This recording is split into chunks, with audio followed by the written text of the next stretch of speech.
investigation by the Center Square's investigative team looking at diversity programs in Illinois and what exactly it's costing you, the taxpayer. And are we getting any benefit from it? And is everything being done above board? Obviously, these are important questions when you're talking about millions of dollars at stake in a state budget that has increased spending by 40+% over 7 years and $16 billion annually, while the state also looks at increasing taxes even more for millionaires. To talk about his latest work that you can find at the Center Square is Jared Strong, investigative reporter for the Center Square. He joins us now. Jared, thanks for taking time. We've talked about your story, your investigations in the past, but clearly you've got more you're looking at here. Tell us the latest that's just now getting published at thecentersquare.com. Yeah, hot off the presses is our latest dispatch about about Illinois' Commission on Equity and Inclusion. You and I have talked about them before when it comes to the dwindling numbers of certified businesses that get preference for state contracting because they're owned by racial minorities or women. As we've dug further, our investigation has found that the commissioners make a substantial amount of money for their responsibilities compared with other state boards and commissions. And you really got to read the story because there's a lot of information in there, but I'll just briefly touch on some of those main points. Each one of the commissioners earns, and there's 7 of them, earns about $150,000 a year. They meet once a month, often for less than an hour, and sometimes their meetings are canceled. They take no votes of consequence to the public, and most of them have had side jobs that have sometimes paid more than $7,500 in a single year. Jared, obviously this is a lot of money at stake. And how would you feel that the oversight's been on this? Is this something that we're going to be able to get legislators or auditors to actually take a look at deeper and find out if this program's being operated properly? Find out if this program's actually got outcomes that mean something when it comes to diversity and procurement?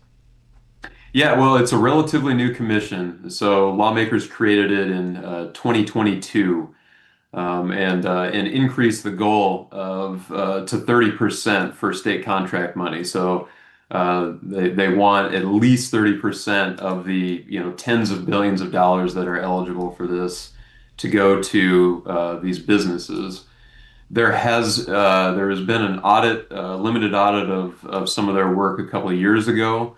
But as a result of our reporting, the state lawmakers that we've contacted seem keen to review this commission again. Talked to Democrat LaShawn Ford, who said, their work needs to be reviewed, their pay needs to be reviewed, the rules that come into play regarding their responsibilities need to be reviewed. As he would call for any new commission. And then Republican state lawmaker Adam Niemerg told me that he thinks this whole commission is a farce and that there needs to be a very extensive review of what's going on there. So we'll see what happens. I mean, we've got, the new legislative session is in. They'll be looking at different departmental budgets coming up in the next several months, and this commission is bound to be brought up during that process at the very least. I mean, the state devotes about $7 million to it annually. Jared, obviously, we've been seeing this for several months from your investigative reporting, digging into these numbers and looking at minutes of meetings and such. And as you said, budget conversations are going to start in earnest pretty soon, with departments going in front of the state legislature to ask for more money. You have a lot of questions asked during that time, and I've covered a lot of those meetings about the diverse makeup of the agency's employment. Right? How many state employees are of Latino descent? How many state employees are African American descent? We hear these questions all the time.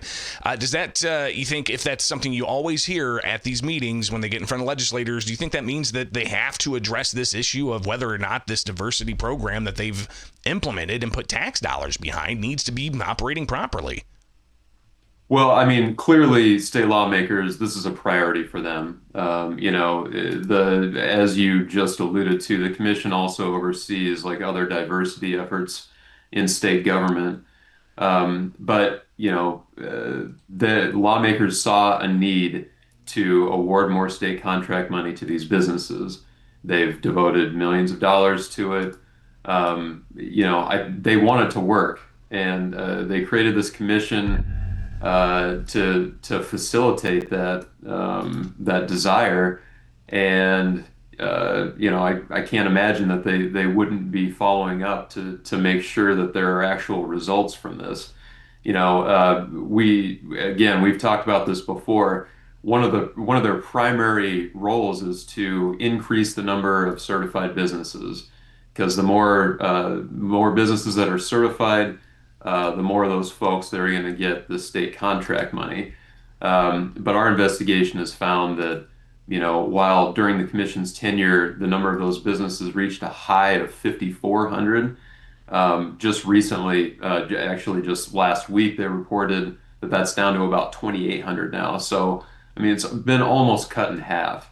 And it's been largely caused by a computer problem. They switched to a new computer system that was supposed to make things so much more efficient. It backfired. It does not communicate with the systems of other government agencies that rely on for certifications, and it resulted in an almost immediate drop in certifications that's been ongoing for more than a year. And they haven't really done anything about it. They've tried to reach out to businesses to get them recertified, but clearly that has not made a big impact yet. So, there's a lot for lawmakers to look into here. Jared, why does this matter for the people listening right now, for the people watching right now, taxpayers in Illinois, even taxpayers who aren't in Illinois, right? I mean, in other states, this type of thing could be going on under their nose without them really knowing about it. But why should this matter to the taxpayer? Oh, it's public money. I mean, you get just the salaries alone for these commissioners, and by the way, they have a staff of more than 30 people working under them. But just the salaries alone for the commissioners is $1 million. And so, I mean, people want to make sure their money is being spent the right way.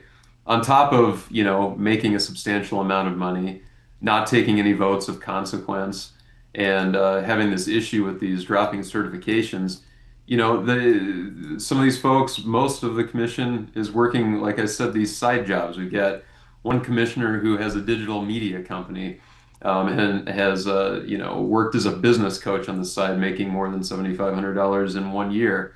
One has worked as freelance as an HR contractor.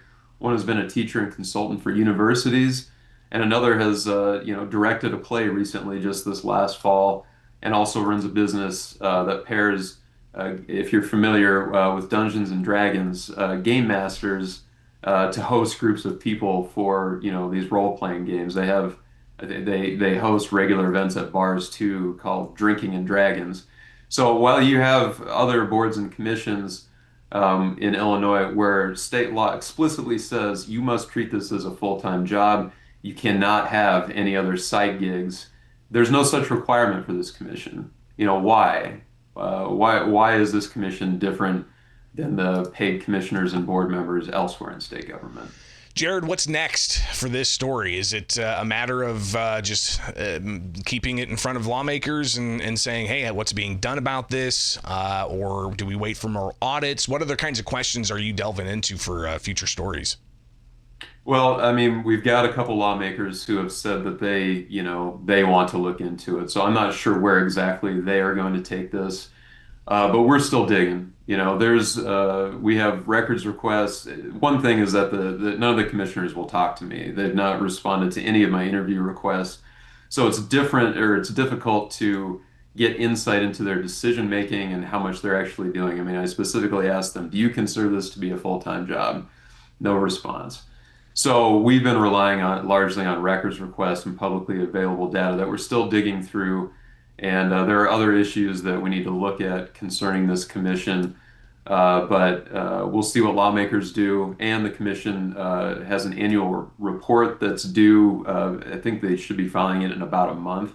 So when that lands, we might be able to get a glimpse into what exactly has been the extent of the issue with these lack of certifications. How much contract money have these businesses potentially been missing out on? And Jared, finally here, this is just this particular commission focused on diversity. Illinois has 500 plus boards and commissions, and we've seen stories in the past. We've done stories in the past about zombie boards and commissions. Does this also, I guess, in a way, provide for possible insight into other boards and commissions and how they're operating and the effectiveness of these boards and commissions using tax dollars? Well, we'll be looking into it. I mean, this could be the canary in the coal mine, as some people would say about, like, for instance, the fraud going on in Minnesota. We won't know until we dig deeper, until we look further. These investigations take time. I've been looking into the Commission on Equity and Inclusion for several months. We'll turn our focus to others that are out there. So it's just hard to say until you go looking. Well, Jared Strong, greatly appreciate your time and I know it takes a long time to get those FOIAs crafted and sent, and then it's just a waiting game, and sometimes you got to push back because they ask for another 5-day extension, and you're doing this not just in Illinois and other states as well, and navigating all of the different FOIA laws that there are. I think that maybe sometime we'll have to just discuss that with listeners to get them to understand just how cumbersome it can be, and how much time it takes to actually follow through with these things. So greatly appreciate your time. We'll talk again in the near future, all right? Yeah, stay warm, Greg. Thanks. Will do. It is Illinois in Focus Daily. I'm Greg Bishop. Wake up with us each and every weekday morning here for the latest, what's going on in Illinois, and get the headlines in your inbox at thecentersquare.com. Just click on headlines there with the newsletter, and you'll be able to get that each and every morning. All right.